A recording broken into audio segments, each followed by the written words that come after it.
July 1944, while American soldiers are dying on the beaches of Normandy, while Hitler's regime is collapsing, while the Pacific Theater is soaked in blood, while millions are being murdered in concentration camps, 44 nations are meeting in a luxury hotel in New Hampshire. They're not planning the invasion, they're not strategizing how to end the war. They're doing something far more important, something that will control your life, your money, and your country's future for the next 80 years. They're redesigning money itself. And here's what nobody tells you. The war wasn't even over yet. D-Day was 1 month ago. The Battle of the Bulge hasn't happened. The atomic bombs haven't been dropped. But these bankers and economists, they already knew who would win. They already knew what came next. And they made damn sure that when the smoke cleared, they would control everything. Look at this. The Mount Washington Hotel, pristine, luxurious, untouched by war, while European cities are rubble, while children are starving, while the greatest conflict in human history is still raging. 730 delegates are drinking champagne and redesigning the global financial system. But here's where it gets really disturbing. This wasn't a negotiation. This wasn't democratic. This was a takeover.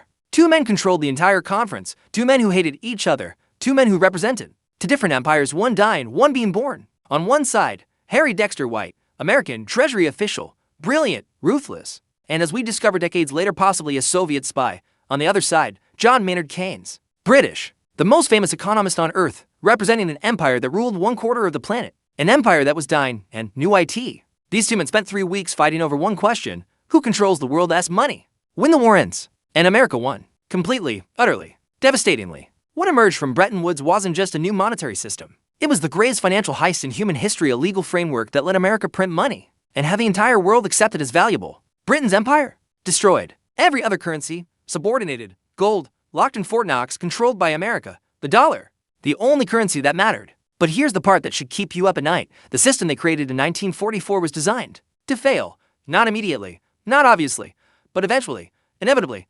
And when it did fail in 1971, they replaced it with something even worse, a system where money is backed by absolutely nothing.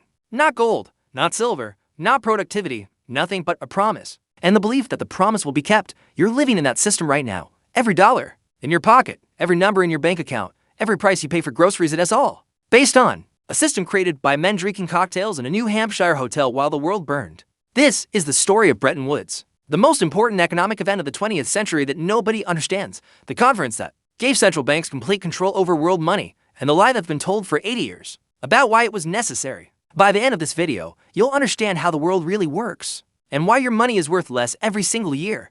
Let's go back to the beginning. To understand why Bretton Woods happened, you need to understand what came before, and if it was chaos, beautiful, decentralized, controllable chaos. Before World War II, the world operated on something called the gold standard. It was simple. Your country's currency was backed by gold. You could at least in theory walk into a bank and exchange your paper money for actual gold. This put a natural limit on government power. You can't just print money when it's backed by gold, because eventually, people will call your bluff and demand the gold. If you don't have it, your currency collapses.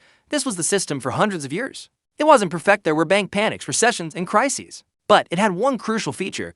It prevented governments from inflating away their debts. Then came World War I between 1914 and 1918. Governments discovered something terrible and wonderful. During a war, you can abandon the gold standard temporarily and print unlimited money to fund the fighting.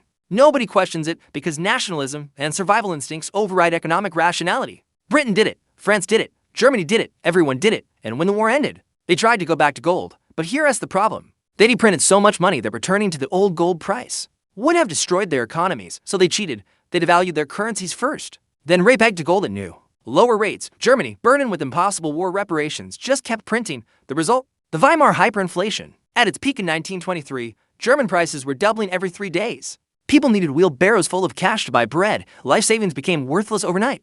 Meanwhile, everyone was playing currency games, competitive devaluations, trade wars, tariffs. Each country trying to screw over its neighbors to help its own exports. Then came 1929. The Great Depression. The global economy collapsed. Banks failed everywhere. Employment hit 25% in America. But instead of cooperating, countries turned inward. They raised tariffs. They abandoned gold. They formed currency blocks. Britain created the sterling area, basically a club of countries that pegged their currencies to the British pound. France did the same with the franc. Germany went full autarky, economic self-sufficiency. The global trading system disintegrated, and economic desperation led directly to political extremism. By 1939, when World War II started, the old order was dead. The gold standard was dead. International cooperation was dead, and everyone knew that whatever came next, it had to be different. The question was, who would design the new system, and whose interest would it serve? While Europe was destroying itself for the second time in 30 years, America was watching. And planning. See, by 1944, the United States was in an unprecedented position. We had 2/3 of the world's gold reserves, the only major industrial base untouched by war, the largest military force on Earth, and we were about to have nuclear weapons. We weren't just powerful. We were a hegemon, the absolute dominant force. And American officials, specifically Harry Dexter White at the Treasury Department, realized something profound. This was a once-in-history opportunity to redesign the global economy around American interests. Show Harry Dexter White, narrator. White started planning in 1941, 3 years before Bretton Woods. He drafted proposal after proposal for a new international monetary system. And his vision was clear. The dollar would be the center. America would be the center. Everyone else would orbit around us. But he had a problem. Britain, despite being bombed to rubble and financially bankrupt, still technically had an empire. The sterling area covered a quarter of the world's population. And the British had zero intention of subordinating the pound to the dollar. Enter John Maynard Keynes. Keynes was possibly the most influential economist of the 20th century. He'd literally rewritten economic theory with his book, The General Theory. He was sophisticated, brilliant,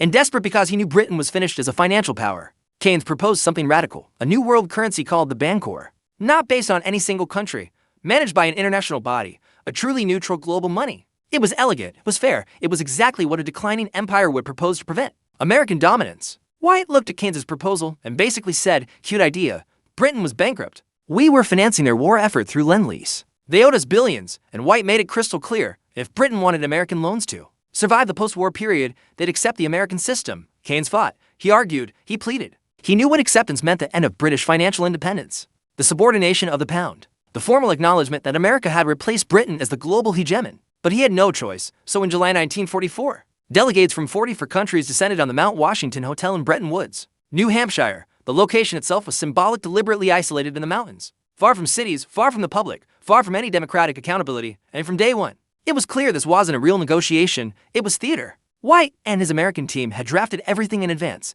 The schedules, the committee, structures, the proposals, even the hotel room assignments where strategic Americans got the best rooms positioned to control hallway conversations. The other countries, they were essentially told, here's the system. Suggest modifications if you want, but the framework is non-negotiable. And what was that framework? Here are the key elements. Element 1, the dollar gold link. The dollar would be pegged to gold at $1.35 per ounce, only the dollar. Other countries would peg their currencies to the dollar. This made the dollar as good as gold, but only America could actually exchange dollars for gold. Everyone else had to trust us. Element 2, fixed exchange rates. Currencies couldn't float freely. They were locked to the dollar at fixed rates. If your economy needed flexibility, too bad, you were trapped. Element 3, the IMF. They created the International Monetary Fund, supposedly to help countries with balance of payments problems. In reality, a control mechanism. Countries that needed IMF loans had to accept structural adjustments, code for do what America and the banks tell you. Element 4, the World Bank created to fund reconstruction. In practice, another tool of influence. Countries that wanted loans had to align with American interests.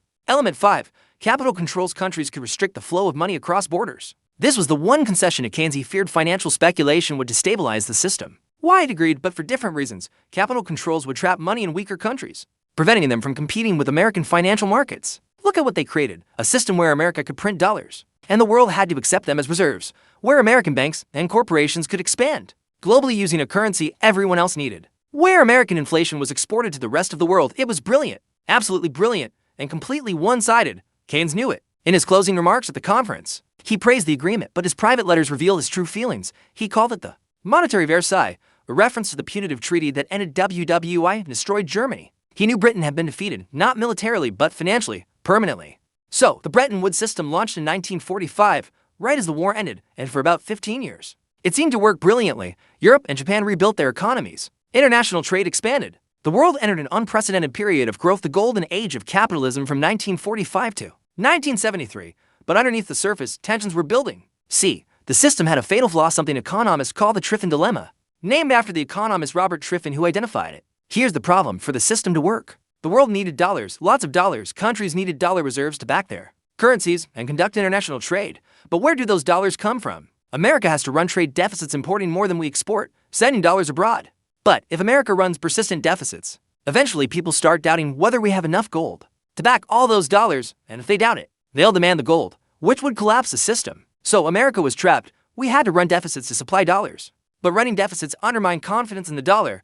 It was unsustainable from the start. And through the 1960s, the cracks started showing. Vietnam War spending exploded. President Johnson's Great Society programs exploded. America was printing money to fund both guns and butter military spending and social programs. Foreign governments started getting nervous. The French, under Charles de Gaulle, were especially suspicious. De Gaulle called the dollar-gold system an exorbitant privilege. America got to print money, and everyone else had to work for it. So France started doing something provocative. They started exchanging dollars for gold, billions of dollars worth. Other countries watched and started doing the same. Germany, Switzerland, others. They were calling America's bluff. By 1971, American gold reserves had dropped from 20,000 tons to barely 8,000 tons. And there were over $60 billion in foreign-held dollars, but only $10 billion in gold to back them. The math didn't work. Everyone knew it. It was just a question of when the system would collapse. Then came August 15, 1971. President Richard Nixon went on television and announced what became known as the Nixon shock. The United States was suspending gold convertibility.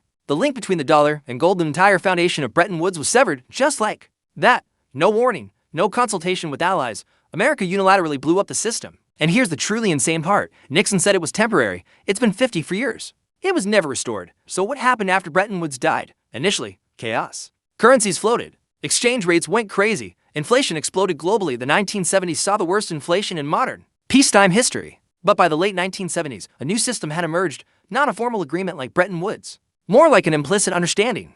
The dollar remained the global reserve currency, but now backed by nothing, not gold, not silver, not any commodity, just faith in American power, faith in American institutions, faith that the system would continue. Economists call this a fiat currency, money by decree. It's worth something because the government says so, and because people believe that others will accept it. This gave central banks, especially the Federal Reserve, unprecedented power. They could expand the money supply at will. No gold constraint, no commodity constraint, just print. And print they did. Look at what's happened since 1971. The money supply has expanded over 20-fold. The dollar has lost over 95% of its purchasing power. Asset prices have exploded. Stocks, real estate, everything. Debt has skyrocketed. Government, corporate, personal inequality has soared because those closest to the money printer benefit most. The wealthy got wealthier. Why? Because they own assets, stocks, real estate, businesses which inflate in price when the money supply grows. The working class got crushed. Their wages barely kept pace with inflation. Their savings lost value. They were on a treadmill, running harder just to stay in place. This is called the Cantillon effect. When new money enters the economy, those who receive it first benefit at the expense of those who receive it last. Bretton Woods was supposed to prevent this. The gold link was supposed to constrain printing, but central banks hated that constraint. They wanted flexibility, control, power, and in 1971, they finally got it. So, let's cut through the mythology and talk about what Bretton Woods really was. The official story: Bretton Woods was created to promote international cooperation, prevent competitive devaluations, stabilize currencies, and avoid the economic chaos that led to BWII. The real story: Bretton Woods was created to formalize American financial hegemony and give central banks control over the global monetary system. Think about who benefited: central banks. They got legitimacy, power, and international cooperation mechanisms. Before Bretton Woods, central banks were controversial. Many countries didn't even have them. After Bretton Woods, they were essential, coordinated, and unchallengeable. American empire: the US got a system where our currency became the world's reserve. Our banks became global powers. And our corporations could expand globally using a currency everyone needed. Financial elites, the bankers, the treasury officials, the economists, they became the high priest of a new economic order. Technical experts managing incomprehensibly complex systems that ordinary people couldn't question. Who lost? Ordinary people. Your purchasing power, your savings, your economic sovereignty. All subordinated to a system designed to benefit those at the top. Smaller nations, forced to hold dollars, accept American inflation, and follow American-led institutions' dictates or face economic punishment. GOLD. Demonetized, suppressed, turned from money into a barbarous relic, and Keynes' famous phrase. And here's the thing: the system created at Bretton Woods was always going to fail. Not because of bad execution, but because it was based on a lie. The lie was that you could have a gold standard that only applied to one country, that you could have discipline for some but not for others, that America could print dollars backed by gold without eventually running out of gold. It was impossible. Everyone knew it. But it served the interest of those in power. So they went ahead anyway. And when it collapsed in 1971, they replaced it with something even more favorable to themselves, a pure fiat system where there were no constraints on money printing. So, here we are, 80 years after Bretton Woods, 54 years after its collapse. The global monetary system is controlled by central banks coordinating through institutions created at Bretton Woods: the IMF, the World Bank, the Bank for International Settlements. They meet in secret. They make decisions affecting billions of people. They're unelected, unaccountable, and operate with virtually no democratic oversight. Your money? It's worth whatever they say it's worth. The purchasing power of your savings decreases every year, not because of market forces, but because of deliberate policy decisions to inflate the money supply. And they call this stability. They call this necessary. They call anyone who questions it a conspiracy theorist or economic illiterate. But the truth is simple. Bretton Woods was designed to give central banks and the American government control over world money. It succeeded brilliantly, and we're living in the system it created. The question now is, How much longer can this last? We're seeing the same warning signs that preceded the collapse of Bretton Woods. Massive debt levels, loss of confidence in the dollar, countries seeking alternatives, gold, Bitcoin, bilateral trade agreements, rising inequality, and social instability the BRICS nations creating. Parallel financial systems. History suggests that monetary systems based on nothing but faith eventually collapse, not immediately, not obviously, and when this system finally breaks, and it will, the reset will be even more dramatic than Bretton Woods. The central banks know this. They're already planning for it. Central bank digital currencies, new international monetary frameworks, whatever comes next. You can be sure of one thing: it will be designed to benefit them, not you.